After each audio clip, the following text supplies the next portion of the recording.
guys, and now I want to talk about pawn storms in chess. It's such a great, fascinating topic because it's one of the easiest ways to attack. All you have to do is push the pawns on the side of the opponent's king. And what are we trying to do with the pawn storm? Just having fun and just pushing wood? No, that's not the idea. So the actual point of the pawn storm is to open up the files on the opponent's king side for your rooks and major pieces, such as the queen, while also opening up the opponent's roof. So it's not just to say h4, g4, rook g1, queen g2, yeah, I get two rooks on open highways and I'm opening them up. No, the point is also to destroy the roof, because just having the open files for the rooks or semi-open files, that's not good enough. I need the full open file, including the open file on the side of the opponent, which means I need to get rid of this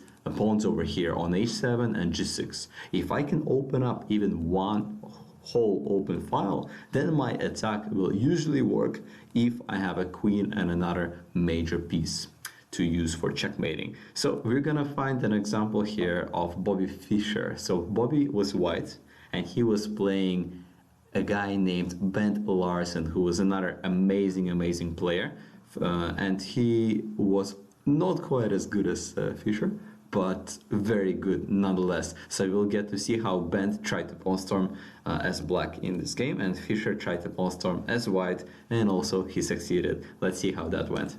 b5. Bent says, yeah, I'm gonna kick away the knight, I'm going to put the queen back, not on b6 because of the bishop, but somewhere on c7 in the future, while supporting the p-pawn with the other rook, and then here come the pawns, and they're not stopping. We're gonna try to get to b3, and a lot of people say, why don't we just put the queen here and just play a5, a4, a3? Sometimes that's okay, but you also close down the position. Like if white manages to trade off these bishops, then by the time you play a3, I'll just play b3. So the point of a pawn storm is to open up a highway at any cost. You're not scared to sacrifice a pawn or even sometimes a piece just to open those roof pawns up and to open those files up. Black is very happy to sacrifice a bishop, for example, just to open up the A and B files if such an opportunity arises. Let's see how this worked out in this game.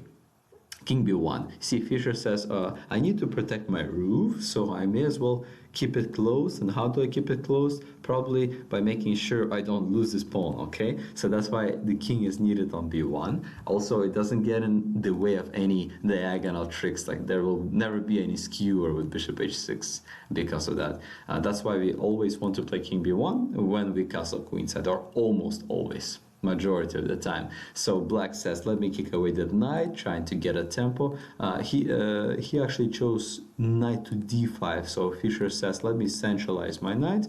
Bent Larsen took, and Fischer took with the bishop. Another way of playing it, by the way, would be switching from a pawn storm strategy to like a positional strategy. So we could also take with the e-pawn, then play rook e1, rook e2, rook e1, make an Alahein's gun perhaps, and start shooting at this backwards pawn on e7. And black would have trouble with this as well, but then black would continue his pawn storm. And so black would have some counterplay. So Fischer took with the bishop, rook to c8, and the bishop goes back to keep the two bishop advantage. So now it's these two bishops against a knight and a bishop. Also is to protect the c2 pawn, so to make sure it's safe. Let's see how that went. Rook c7, preparing the c file. And now here comes the white pawn storm. Why is it called a pawn storm? It's like we're raiding down pawns upon the opponent's king side, okay? We need to break down as many of his rook pawns as possible. If I can get rid of both h7 and g6, I'm basically winning the game. Let's see how Fischer does it. Queen b5. So he's got his own ideas. Larsen wants to push a5, a4, and then trap the bishop even.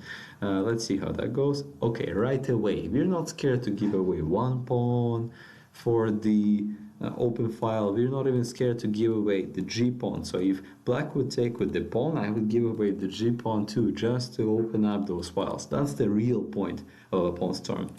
When the opponent has a pawn on g6, you want to play h4, h5. And when the opponent has pawns that are what I call the flat roof on f7, g7, h7, then you want to play g4, h5. First h5 so the knight can't go there, and then g5, kicking away the knight, and then g6, making sure to open up the one of the files. So either I'll open up the h file or the g file, but I'll open something. Okay, let's see how this works out. Larson just says, I don't care, you can open up your h file, go on. I'll open up your c file in the meantime. So h takes g at h takes g, and now g4. We need to chase away this knight. He's not really helping us do a checkmate. Also, I have some ideas. Here comes mate. Maybe I'll take that knight with the bishop, and then I'll do a little check, king there, and check and mate.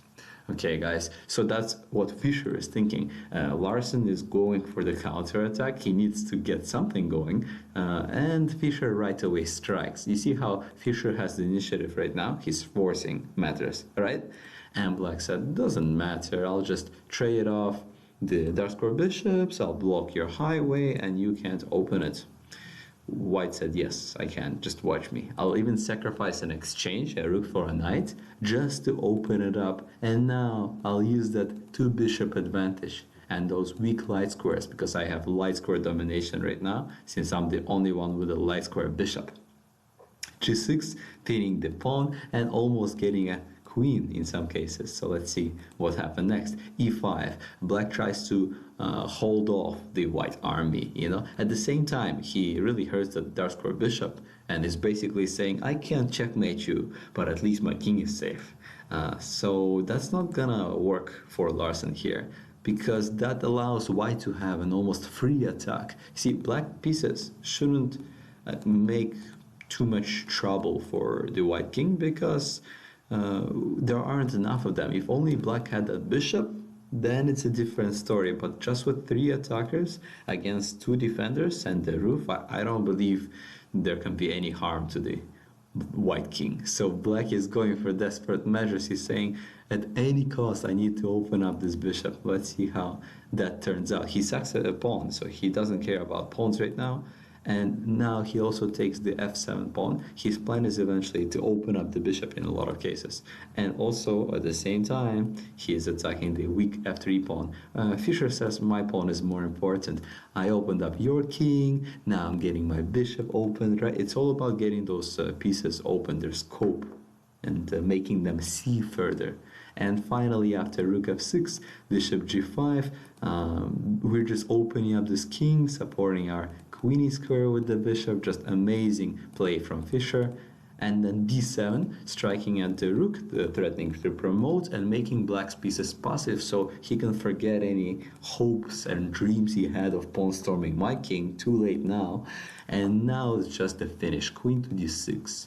If black tries to stop it, thank you for opening up your king and getting rid of the roof. I don't even care about material, I just want to do a nice little checkmate with my nice bishop, my nice little pawn, and my nice queen.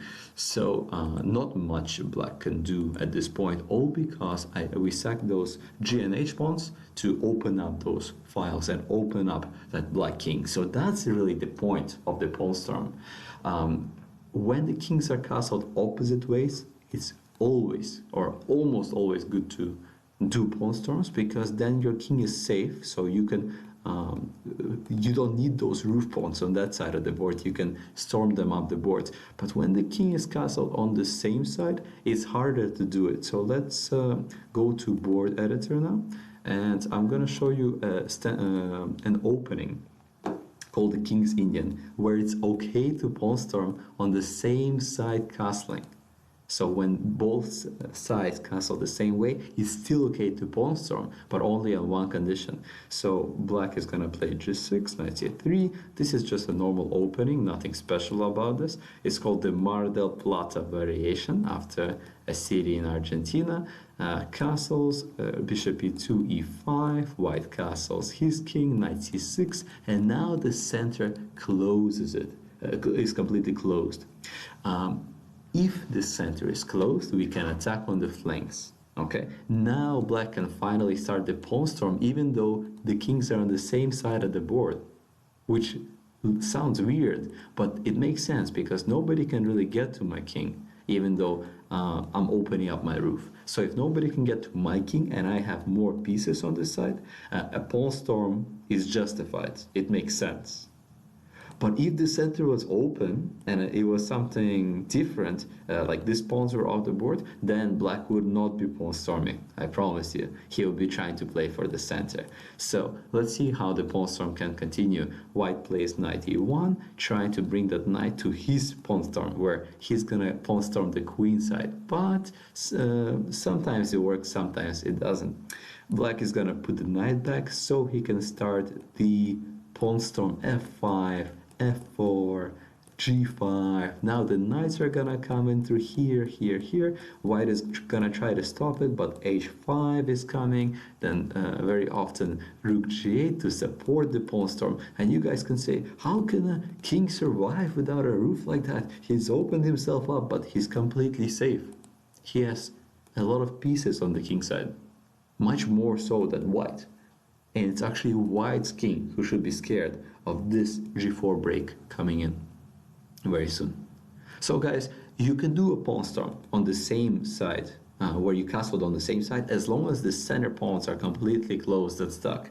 If these pawns were gone, now it's actually black who's in big trouble, because their king, black's king will be completely open, and white will laugh off this attack and just say, okay, we'll see who's in trouble. It's definitely not me, because now my pieces can get from the queen side to your king.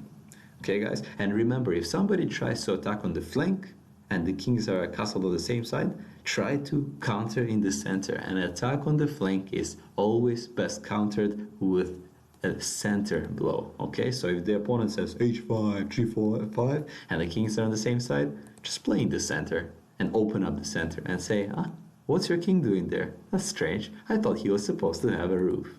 Okay guys, hopefully you understand the main points of a pawn storm, which is to break the king's roof, the opponent's king's roof, and to open up files for your rooks.